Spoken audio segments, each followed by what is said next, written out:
ចេះតែសាប់មាត់សាប់កក្រនអត់ដឹងញ៉ាំអីឆ្ងាញ់បងប្អូនអរគ្នាកុំភ្លេចមួយមុខនេះឲ្យចំណាយអស់តិចទៀតថ្ងៃនេះខ្ញុំទៅផ្សារកាន់លុយទៅតែ10000ទេបងប្អូនទៅពេលទៅទិញ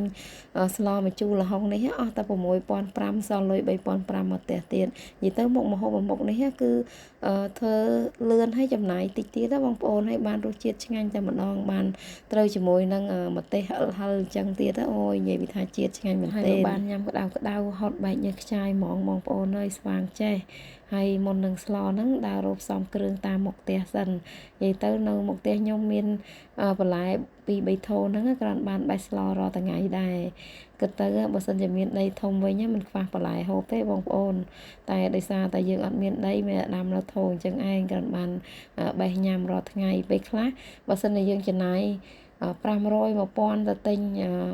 នៅតាមតូបបន្លែវិញណាគិតមួយខែក៏អស់មិនតិចដែរតែនេះអត់ទេបងប្អូនដូចថាខ្ញុំមានម្រះប្រៅឬក៏ជីក្រហមអីខ្ញុំអត់ត្រូវការទិញគេទេអញ្ចឹង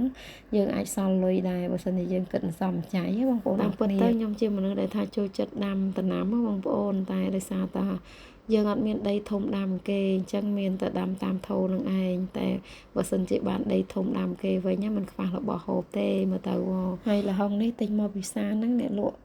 ឲ្យ1500មកចាហៀងមួយកណាត់ហ្នឹងណាហើយត្រីហ្នឹងខ្ញុំទិញមកអស់5000អញ្ចឹងអស់តែ6500ឯងបងប្អូនអរគ្នាហើយសឡងថ្ងៃហ្នឹងគឺដឹងថាឆ្ងាញ់ជាតិតែម្ដងបងប្អូនហើយដោយសារតែមួយថ្ងៃនេះផ្ដាសាយហើយរឿងសាប់មាត់សាប់កទៅពេលបានញ៉ាំសឡងម្ជូរអញ្ចឹងណាដឹងថាស្វាងចេះតែម្ដងហើយនេះខ្ញុំជ្រុំប្រហុកជ្រុំម្ជូរហើយយើងដាក់ត្រីចូលទៅហើយខ្ញុំបង់ជាមួយនឹងបន្លែល្ហុងយើងចូលទៅតាមក្រោយទៀតដោយសារតាបន្លែល្ហុងរបស់យើងក្របផុយដែរអញ្ចឹងខ្ញុំដាក់ព្រមទៅជាមួយត្រីតែម្ដងទៅហើយយើងរៀងបង្ងាស់វាប្រហែល10ទៅ15នាទីឯដែរត្រឹមតែវាពុះឆ្អិនណានិយាយទៅខ្ញុំអត់ចូលចិត្តបន្លែអាលួយពេកទេតែមកពុះអីហ្នឹងគឺខ្ញុំបិទហើយយើងបងតែជាមួយនឹងម្រះព្រៅចូលទៅតាមក្រោយទៀតមកគឺសឡម្ជូរយើងឆ្អិនហើយបងប្អូនហើយនិយាយពីថាក្លិនឈ្ងុយឆ្ងាញ់មែនទែនមុខនេះណាបើសិនជាបងប្អូនអត់ស្រួលខ្លួនផ្ដាសាយអីធ្វើញ៉ាំដឹងតែត្រូវហ្មងបានរឿងហឹលជូរអញ្ចឹងគឺដឹងថាស្វាងចេះហ្នឹងបងប្អូនពេលខ្លះខ្ញុំអត់ដឹងថាធ្វើម្ហូបអីញ៉ាំទេខ្ញុំក៏ចូលចិត្តស្លម្ជូរដែរបើបានស្លម្ជូររាល់ថ្ងៃអញ្ចឹងវិញមិនដឹងថាសល់លុយមិនទេបងប្អូនអរគ្នាហើយព្រោះអីស្លម្ដងអស់ម្ដង10000ផងហ្នឹងហើយបានឡើងមួយឆ្នាំងញ៉ាំ